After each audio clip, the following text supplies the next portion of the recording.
Welcome to the Real News Network. I'm Jessel Noor in Baltimore.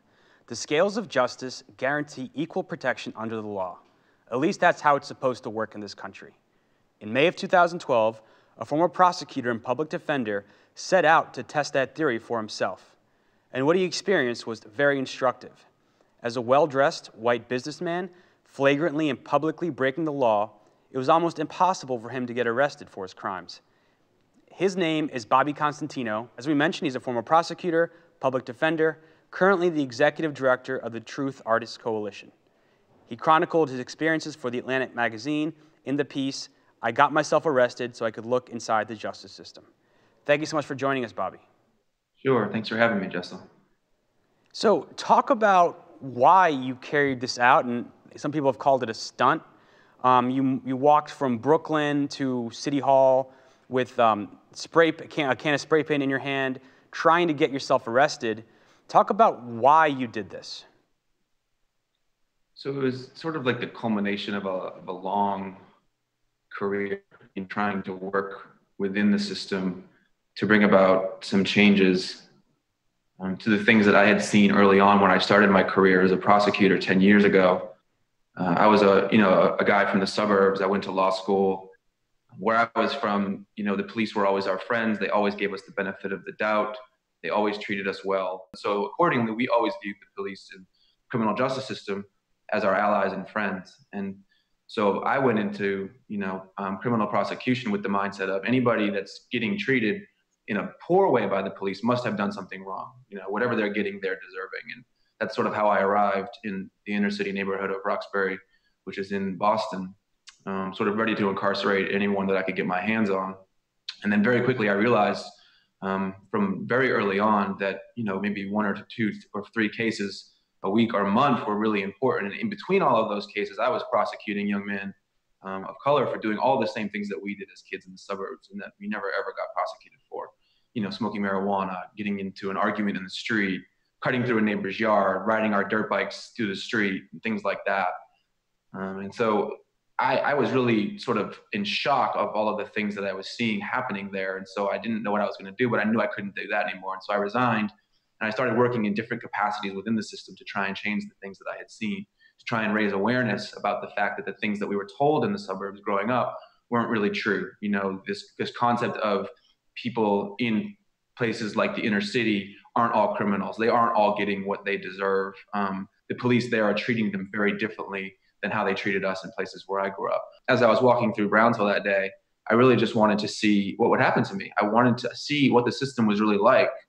I toured many facilities in jails and prisons throughout my career. I'd visited clients. I'd seen how the official version of events happens inside the criminal justice system, but I'd never seen it for myself. I think that was a big shortcoming in the way that I viewed the world and the way that I viewed the system. And so I went through it that day to kind of do both things, to test what would happen. I never in 1,000 years expected that it would take me a week to get arrested. I wore a suit that day because I expected to go to court and get arraigned that day. And Bobby, for our viewers that aren't familiar with the different neighborhoods in New York City, Brownsville is in the eastern part of Brooklyn, and it's often been described to have more in common with the third world country as far as mortality rates, and the incarceration rates are very high, and it's also one of the neighborhoods that's ground zero for stop and frisk. And so the supporters of stop and frisk say it's colorblind. They go to where the crime is and they target whoever's committing the crime. They say they don't target African American and Latinos who statistics prove are the ones that are by far being targeted by these policies. So I think it's really interesting and instructive that you started out in Brownsville and you were committing a crime. You had a can of spray paint with you, and you walked past officers, and you just did not get arrested as you made your way to City Hall. That's right. And I think that's the thing that they have sung as the mantra for why this is legitimate use of police resources, why it's worth the cost of violating the rights of more men of color than actually live in the city itself.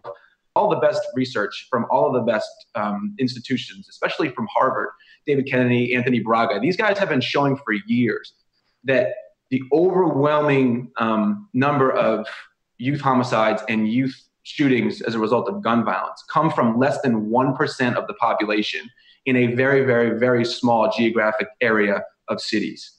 And so what you're basically saying, if you're Mayor Bloomberg or Ray Kelly, that I am doing this because I'm stopping people that commit crimes, what you're basically saying is that you are penalizing 100% of communities of color for the actions of less than 1% of individuals in those communities. And I just don't think that that would fly in any other context. If that ever happened in the suburbs, if you were penalizing 100% of white teenagers like me in North Andover, Massachusetts, for the actions of less than 1% of us, there would be an all-out riot. There would be Bobby, you know, for our viewers, the viewers of The Real News, we've covered stop and frisk for years. We've covered reports by the Malcolm X grassroots movement that showed that every 28 hours, an African-American man or woman is killed either by police or by vigilantes in this country. So on the left, you know, these numbers are known, and if you're an African-American living in Brownsville or any other city in this country, you're not, you know, it's not news for them because they live it every day. So talk about who your target demographic was for getting this information out. And, you know, and I'd say that you're kind of following the footsteps of this movement that's arisen, going back to Michelle Alexander's The New Jim Crow, to the execution of Troy Davis, to the George Zimmerman trial. Growing numbers of people are almost in revolt in this country against this system. But so my question to you is, who are you trying to target? Who are you trying to win over with this act of civil disobedience? So one of the unfortunate side effects is that in reaching out to people like me, it happens to reinforce just how offensive our level of privilege is. But the reason why I think that that's necessary and why I have to apologize for that perception as sort of like a collateral consequence of this is that people in the suburbs where I grew up, they need to hear it from someone like me to believe it. They don't have any natural points of contact with young men that experience this reality of police harassment every single day. They don't have any natural points of communication with them. You know, where I grew up in the suburbs, I could never believe that a place like Roxbury existed. I never spoke to anybody from Roxbury. I didn't have any friends in Roxbury. The reason why the statistics and why the stories often don't resonate is because people in the places where I'm from, they don't view that as familiar. You know, they're taught from an early age that often men from those communities are criminals. They're dangerous. They're getting what they deserve. They see the cop shows on TV. They see the movies in Hollywood. You know, they hear the news every night say shooting here, shooting there, and in the narrative that we hear in the suburbs, these are dangerous places that you should never go. So it's really imperative, I think, for people in places like where I'm from to hear from someone that they can relate to, hear to someone that they can see as one of their own, all of these things that happened or that do happen every day in places like Brownsville and Roxbury. And so, you know, that's really who I'm trying to target. That's who I'm trying to speak to. It's really the silent moderate that Martin Luther King spoke about in his letter from, you know, the Birmingham jail. You know, he almost wrote incredulous, like, where are you? What are you doing? Where have you been? Like, why can't you get involved here? Why don't you see it? And so what I was really trying to do with this is sort of, in a very vivid public way, bring those two worldviews together so that it couldn't really be denied. Bobby Constantino, thank you so much for joining us and sharing that story. Thank you, Jessel, and keep up the great work. You can follow us at The Real News on Twitter. Tweet questions and comments to me at Jessel Noor. Thank you so much for joining us.